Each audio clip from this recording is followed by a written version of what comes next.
اللہ کے پیارے محبوب آقا علیہ السلام نے ارشاد فرمایا کہ الطہور شطر الایمان، اللہ نے پاکیزگی اور صفائی کو، پاکی کو ایمان کا حصہ بنایا ہے. یعنی ایمان کہ جتنے بھی شعبے اور جتنے حصے، ان میں سے ایک شعبہ اور ایک حصہ وہ طہارت بھی ہے، وہ پاکیزگی بھی ہے، وہ صفائی بھی ہے، وہ ستھرائی بھی ہے. شطر الایمان، یہ ایمان کا حصہ ہے کہ انسان ہمیشہ پاک صاف رہے، با طہارت رہے، اپنے آپ کو صاف ستھرا رکھے. ایمان کا ایک حصہ قرار دیا گیا ہے. والحمدللہ تملأ المیزان، اور میرے آقا علیہ السلام نے فرمایا کہ الحمدللہ کا کلمہ یہ قیامت کے دن میزان عدل کو بھر دے گا.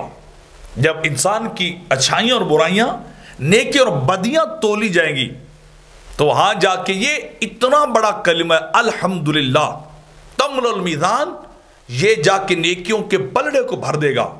اتنا بڑا کلمہ اور ثواب کا حامل یہ جملہ ہے. اور پھر تیسری بات فرمائی سبحان اللہ والحمدللہ تملأان او تملأ ما بین السماء والارض، کہ الحمدللہ اور سبحان اللہ یہ دو کلمے بھی بڑے ہی عمدہ کلمات ہیں، بڑے ہی اعلیٰ کلمات ہیں، اللہ کی بارگاہ کے بڑے مقبول ہیں. زمین و آسمان کے درمیان جتنی بھی فضا اور گیپ اور سپیس ہے، یہ دونوں کلمے جب بندہ اپنی زبان سے ادا کرتا ہے تو اللہ ثواب اور اجر سے بھر دیتا ہے. اتنے بڑے کلمات ہیں.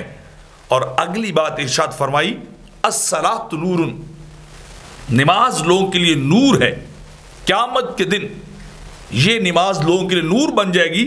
والصدقۃ برہان، اور جو صدقہ و خیرات کرتے ہیں یہ جا کے ان کے لیے دلیل بنے گا اللہ کی بارگاہ میں.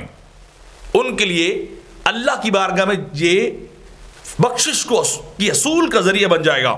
اور اگلی بات فرمائی والصبر ضیاء، اور صبر کرنے کو، جب انسان پہ مصیبت آئے، انسان پہ کوئی برا وقت، اوکھا ویڑا آ جائے، اس وقت صبر کر لینا ضیاء، یہ قیامت کی روشنی بن جائے گا، قیامت کے لیے نور بن جائے گا.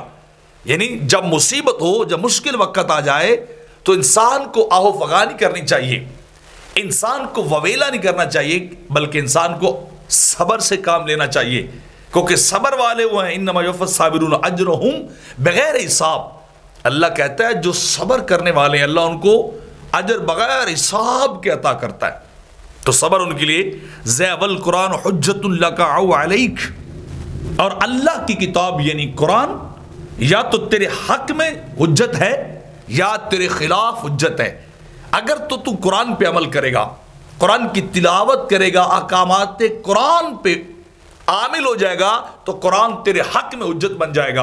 اور اگر تو قرآن کو پس پشت ڈالے گا تو حجت علیک، تیرے خلاف قرآن حجت بن جائے گا، تیرے خلاف جا کے گواہی دے گا. تو یعنی دونوں چیزیں تمہارے اپنے اوپر ڈیپینڈنٹ ہیں. چاہو تو قرآن کو اپنا بنا کے شفاعت لے لو، سفارش کروا لو، اور چاہو تو قرآن کو پس پشت ڈال کے قرآن کی گواہی اپنے خلاف دلوا لو. دونوں چیزیں جو بیان کر دی گئی ہیں.